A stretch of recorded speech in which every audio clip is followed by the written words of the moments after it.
Embedding videos or web pages from the internet is similar to adding any module. To add one to a slide or area on the page, make sure the subtle blue dotted line is outlining the area you wish to add to.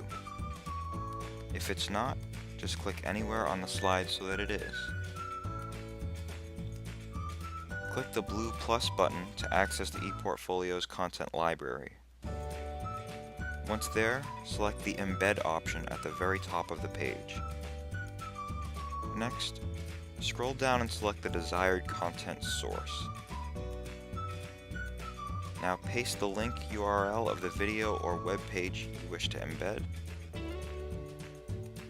Finally, click Embed at the bottom of the page. Luckily, there is no file size limit for embeds.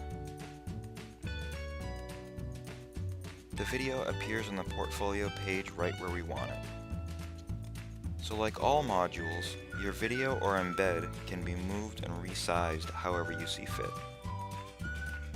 If we want to replace the embedded source with a different link, we just have to click the pencil-shaped edit button beside our video. So with any video uploaded to a slide, you and your viewers can interact with it by using the built-in media player.